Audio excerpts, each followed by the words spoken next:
What I'm about to do now is I am going to explain what the militia is. And I'm going to use the Michigan Militia's own document I'm reading from right there. This is from the Michigan Militia in Defense of Liberty 2. This is on their website. And I'm not sure what the website is. Just type in Michigan Militia. You'll find it, believe me. And go back to me now. And I'm going to explain what the Michigan Militia says the militia is. Because, again, they are the most recognized of all the militias. And since I've met them, I kind of feel like I've intersected with them. They're real to me. I want to read some of this. So here we go. They ask, this is a bunch of questions people ask them. So number one, what is the militia? The militia is all able-bodied citizens who are capable of bearing arms, the absolute last line of defense against any threat to the state or country, whether that threat is natural or man-made, foreign or domestic.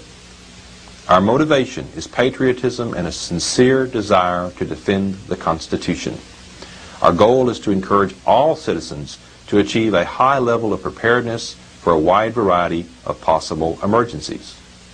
We support a constitutionally limited government and defend the American ideals of life, liberty, and the pursuit of happiness. We are open to all citizens regardless of race, sex, religion, or political affiliation. Groups not open to public membership and which are organized for any other purposes are not militias.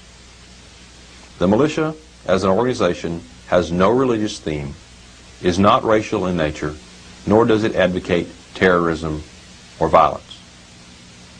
Now that is what the militia really is, according to the militia. Question number 3. I'm skipping around here. I'm highlighting because it'd take me forever to read all this. Is militia activity legal? Yes, we all have the inalienable rights of self-defense, to keep and bear arms, freedom of speech, and to peaceably assemble. These cover the majority of militia activities. The Constitution of the United States prohibits government at any level from interfering or infringing on these rights. So you think about that. Okay, militia members have the right of self-defense, all right, to keep and bear arms. So do you, right, because you're part of the militia. They have the right of freedom of speech and to peaceably assemble. So what they're saying is, if we want to keep and bear arms while peaceably assembling and say what we want to say, the Constitution protects that. And they're right. It absolutely does. Question number 4. Is the government going to target me if I join the militia? And the answer is, if you're asking this question, there's obviously something enormously wrong. It places emphasis on the fact that people are fearful of government reprisal for engaging in legal activities. You will have to ask the government. If you say the militia is legal, why doesn't the media support you? And the basic answer is, you will have to ask the media. And of course, I know, of course, we've documented why the media wants to destroy the Second Amendment, because they're bought and paid for by the elitists in this country. I don't want to go into that. I've documented it a million times. But the media is bought and paid for. They're all Council on Foreign Relations members, and the Council on Foreign Relations is dedicated to destroying the sovereignty of the United States. They say so.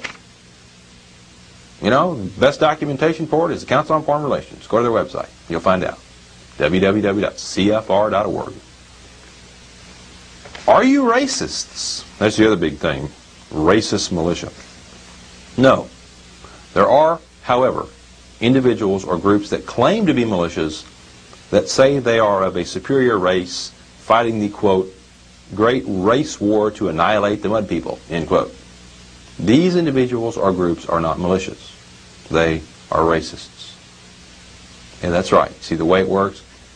I don't care what color you are. If you're an American citizen and you are capable of defending your home, your state, your country, or helping out in times of an emergency, you are a member of the militia, regardless of your race or creed.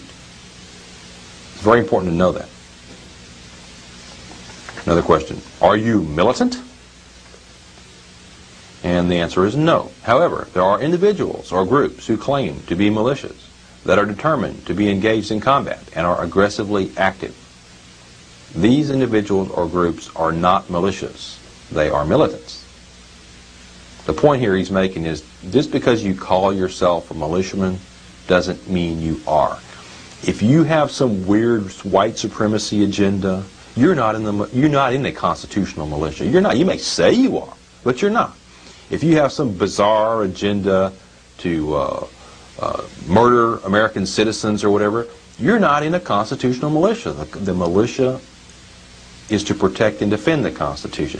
If you don't believe that everyone has a right to life, liberty, and the pursuit of happiness, then you cannot be, by definition, in a constitutional militia. You can say it, and the media can say, oh, look, there's a militiaman, but it doesn't make it so. Isn't the militia the National Guard? No, the citizen militia is the unorganized militia. The National Guard is the organized militia. Federal law, 10 U.S.C. section 311A, B1-2, clearly distinguishes between the organized and unorganized militia. It reads in part, the classes of militia are 1. The organized militia, which consists of the National Guard and the Naval Militia, and 2. The unorganized militia, which consists of the members of the militia who are not members of the National Guard or Naval Militia. See, that's U.S. law. Yeah, by U.S. law, you are in the militia. Got it? You just don't know it. I'm here to tell you, you're part of it. Now a note regarding the National Guard.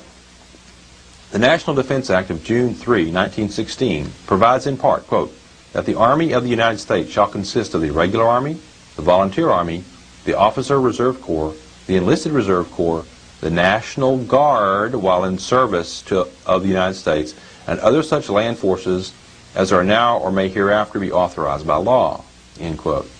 We understand from this excerpt that your state's National Guard was federalized back in 1916. That's right. You know National Guardsmen can be ordered to Bosnia. You know it. State National Guardsmen can be ordered around, right, by the federal government. That means they were federalized. That means the organized militia is under the control of the federal government. The Founding Fathers provided for the citizen militia specifically to safeguard against the corrupt, centralized government. Another question, why do we need militias or even armed citizens? Answer, as Americans, it is everyone's responsibility to uphold and defend the Constitution. This is a requirement of a free people. As to the need for armed citizens, you are responsible for defending the life of you and yours.